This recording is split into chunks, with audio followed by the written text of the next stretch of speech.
Hi everybody, this is Bob Thurman here in our studio, and I want to talk about Vajra Yoga, which I love. Vajra Yoga is something we're kind of inventing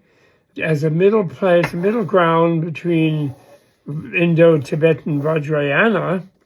which is a purely Buddhist thing where people are initiated and all very complicated and whatever, but really amazing, like the gem of human ingenuity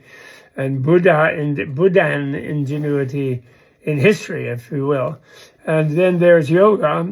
Hatha Yoga, which is thought but actually in ancient times is very close to Buddhist yoga, but is non-denominational and is part of ancient Indian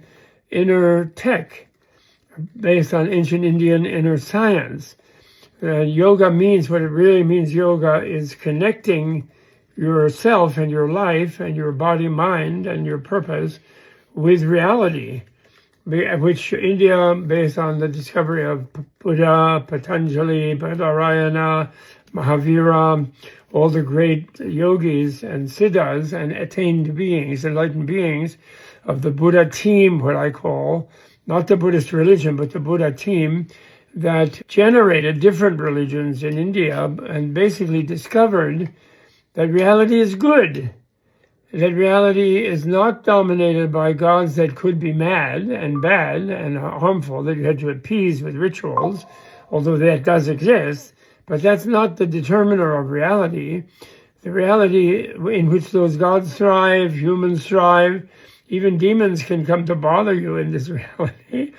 that is itself essentially good in the sense that it's what we call clear light, or light clear. It's the discovery of transparent mass and transparent energy. Do you know that the scientists, materialists, were freaked out because they discovered dark mass and dark energy, which was 10 to 20 or 30 times more than the bright mass and energy that they thought was all of reality. So this opened their minds that there was something more to reality than what they could see in front of their faces. And so Vajra Yoga and Buddhism was based on that, and therefore the esoteric parts of Buddhism are also based on that discovery. And those esoteric parts are how to live and how to die consciously so as to have better and better lives and be more and more alive in life.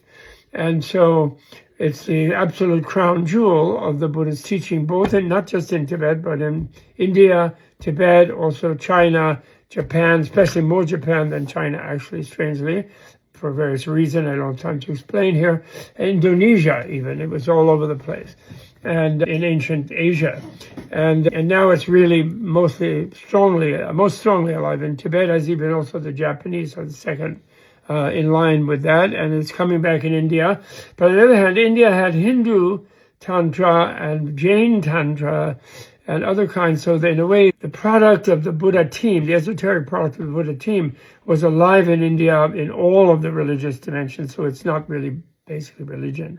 Now, Vajra Yoga, and I'm out of time in this setting, is a way of trying to share the scientific knowledge and the technological practice of those things in a way where anyone can use them and cultivate themselves with them without having to change their religious denomination. Because the Dalai Lama, who is the direct and indirect inspirer of this Vajra Yoga movement that we are working on, which is the signature movement of Tibet House US Menla, is non-denominational sharing of this kind of tech without insisting people convert to Buddhism, and actually wanting them to use their learning of that tech and they're becoming yogis and yoginis of that tech to enhance their Judaism, Christianity, Islam, secular humanism, Jainism, Baha'ism, Sikhism, whatever ism you want, Hinduism, to enhance that in using these high-tech things that used to be esoteric because of the intolerance of the society to people going too much deeper and breaking free from the authoritarian conditioning that the authorities in most societies, East actually, as well as West, like to keep people controlled in. So that's a brief kind of intro to a little bit the history of Vajra Yoga. And I'll be doing more of these short pieces on it in the future. Thank you so much, and good luck to you.